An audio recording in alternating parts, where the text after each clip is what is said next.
നമുക്കൊന്ന് മലയാറ്റൂർ വരെ പോയിട്ട് വന്നാലോ?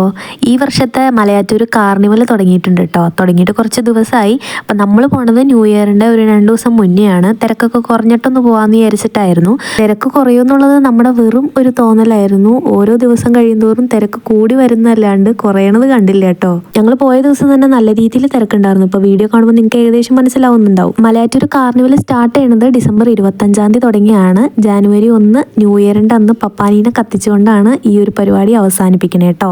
നമ്മുടെ മലയാറ്റൂർ ഈ ഒരു പരിപാടി തുടങ്ങിയിട്ട് 10 വർഷമായി എന്നാണ് എൻ്റെ ഒരു അറിവ്. 10 കൊല്ലം മുന്നേ ഇത് തുടങ്ങുന്ന സമയത്ത് ഇത്രയും ആൾക്കാരോ ഇത്രയും തിരക്കോ കാര്യങ്ങളോ ഒന്നും ഉണ്ടായിരുന്നതല്ല കേട്ടോ. പിന്നെ ഓരോ വർഷം കഴിയുന്തോറും പറഞ്ഞും കേട്ടും ഒത്തിരി ആൾക്കാർ ദൂരെ നിന്നൊക്കെ വരുന്നുണ്ട് ഇത് കാണാനായിട്ട്. ഫാമിലി ആയിട്ടൊക്കെ കൊച്ചി കാർണിവൽ കൂടാൻ പറ്റാത്തവർക്കൊക്കെ നമ്മുടെ മലയാറ്റൂർ കാർണിവൽ കൂടി അടിച്ചു പൊളിക്കാൻ പറ്റിയ കുറേ ദിവസങ്ങളാണ് കേട്ടോ. ഡിസംബർ 25 തുടങ്ങി. ഈ നൈറ്റ് ടൈമിലൊക്കെ വന്നാലുള്ള ഗുണം എന്താണെന്നറിയോ? ആ വഴി നീളിട്ടിരിക്കുന്ന ആ ലൈറ്റിംഗ് സെറ്റപ്പ് കാണാൻ എന്ത് ഭംഗിയാ. പിന്നെ നമ്മുടെ മണപ്പാട്ടുചിറ ചുറ്റുവിട്ടേക്കുന്ന 10,025 നക്ഷത്രങ്ങളുടെ ഭംഗി എന്ത് രസമാണല്ലേ അത് കാണാനായിട്ട്.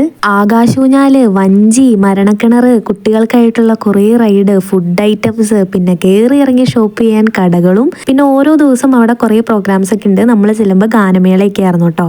ഞങ്ങളവിടെ ചെന്ന് കുറച്ച് നേരം ചുറ്റിക്കറങ്ങിയൊക്കെ നടന്ന് ഓരോ സെറ്റ് പാനിപൂരിയൊക്കെ കഴിച്ച് നമ്മുടെ ഈ ചിറയുടെ ഭംഗിയൊക്കെ ഒന്ന് ആസ്വദിച്ചുകൊണ്ടിരിക്കുകയാണ് കേട്ടോ. ഈ ഒരു ചിറയുടെ ഒത്ത നടുക്ക് തന്നെ ഒരു വലിയൊരു നക്ഷത്രമുണ്ട്. അത് കാണാൻ നല്ല ഭംഗിയാണ് കേട്ടോ. പിന്നെ ഈ ചുറ്റിനുട്ടേണ പല കളറുകളുള്ള നക്ഷത്രങ്ങൾ കാണാനും നല്ല ഭംഗിയാണ്. അങ്ങനെ നമ്മൾ അവിടെ നിന്ന് ഇറങ്ങി ഓരോ സെറ്റ് ബജിയും വാങ്ങിച്ച് കഴിച്ച് അങ്ങനെ നമ്മൾ നേരെ വീട്ടിലെത്തി. എന്നാൽ പിന്നെ നമുക്ക് അടുത്ത വർഷം കാണാം. അപ്പോൾ എല്ലാവർക്കും അഡ്വാൻസ് ഹാപ്പി ന്യൂ ഇയർ.